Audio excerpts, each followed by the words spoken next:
Tuan Haji Ahmad bin Kasim, Kuala Kedah. Terima kasih Tan Sri. Betul, soalan saya nombor 6. Tuan Yang Dipertua, terima kasih kepada yang berhormat di atas soalan yang dikemukakan. Untuk makluman ahli-ahli yang berhormat, Jabatan Pengangkutan Jalan bertanggungjawab untuk menguatkuasa peruntukan Akta Pengangkutan Jalan 1987 atau Akta 333. Di antara tugas serta tanggungjawab JPJ dalam menguatkuasakan peruntukan Akta 333 termasuklah yang pertama, Seksyen 5 dan 6 menentukan pembinaan dan penggunaan sesebuah kenderaan. Yang kedua, Seksyen 7 hingga Seksyen 23 mewajibkan pendaftaran dan perlesenan kenderaan. Yang ketiga, Seksyen 56 dan 57 iaitu mewajibkan pemandu kenderaan perdagangan mempunyai lesen memandu kompeten dan vocational. Yang keempat, menguatkuasa peruntukan undang-undang berkaitan dengan kesalahan lalu lintas di bawah Akta Pengangkutan Jalan termasuk kegiatan ulat atau touting dan kesalahan-kesalahan yang membabitkan perkara-perkara di atas Seksyen 119 dan lain-lain perkara yang dinyatakan dalam Akta 333. Selain daripada itu, JPJ juga diberi kuasa di bawah Akta Lembaga Perlesenan Kenderaan Perdagangan 1987 iaitu Akta 334 bagi Sabah dan Sarawak dan Akta Pengangkutan Awam Darat 2010 Akta 714 yang baru sahaja dipindah berhubung dengan penguatkuasaan syarat-syarat permit kenderaan perdagangan seperti berikut. Yang pertama, Seksyen 19 Akta 334 berkait dengan kawasan operasi sesebuah kenderaan perdagangan. Yang kedua, Seksyen 17 dan 18 Akta 334 iaitu berkait dengan tempoh berkuatkuasa permit bagi sesuatu kenderaan tersebut. Yang ketiga ialah Seksyen 35 Akta 334 iaitu menentukan jenis barang yang dibenarkan untuk dibawa oleh kenderaan tersebut. Dan yang keempat, Seksyen 14 Akta 334 menentukan kategori kelulusan permit bagi kenderaan tersebut.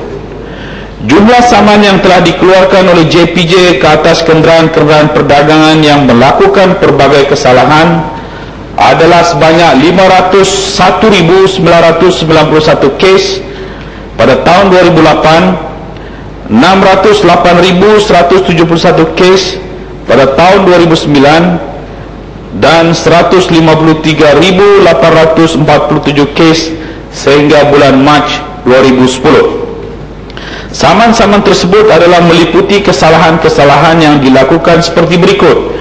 Yang pertama, membawa lebihan muatan bagi kenderaan barangan dan lebihan penumpang bagi kenderaan awam. Yang kedua, melanggar syarat permit yang ditetapkan di bawah Akta LPKP. Dan yang ketiga, lesen memandu palsu atau tamat tempoh. Yang keempat, lesen vocational atau GDL palsu atau tamat tempoh. Dan yang kelima, lesen kenderaan motor palsu atau tamat tempoh. Sekian, terima kasih. Kuala Kedah. Terima kasih Yang Hormat Menteri yang telah memberikan jawapan yang begitu baik sekali. Baru-baru ini ada satu insiden yang cukup besar dalam negara kita apabila pihak JPJ membuat operasi di sempadan Bukit Kayu Hitam, iaitu menghalang kenderaan bas pelancong daripada Thailand yang akhirnya menjadi isu apabila pihak berkuasa Thailand membuat satu protes di sebelah sempadan sana dan menghalang kenderaan-kenderaan daripada Malaysia untuk membawa pelancong melapasi sempadan. Isu yang berbangkit ialah tidak ada satu penyelarasan dan arahan daripada pihak JPJ Malaysia, dakwaan daripada pihak berkuasa Thailand tentang peraturan-peraturan yang mesti ditetapkan oleh pihak berkuasa Malaysia, khususnya berkaitan dengan soal cermin gelap dan juga nombor pendaftaran. Dan dakwaan ini menyebabkan berlaku masalah kerana pelancongan daripada Thailand akhirnya dengan campur tangan pihak politik di kawasan sempadan akhirnya boleh bawa masuk pelancong-pelancong ke Malaysia. Sedangkan kenderaan Malaysia apabila nak masuk ke Thailand mempunyai karenah yang cukup besar dan menyusahkan. Jadi soalan saya ialah adakah satu mesyuarat dan juga dasar yang diputuskan oleh pihak berkuasa Malaysia dan Thailand dalam menyelesaikan isu kenderaan pelancongan di sempadan negara kita? Terima kasih.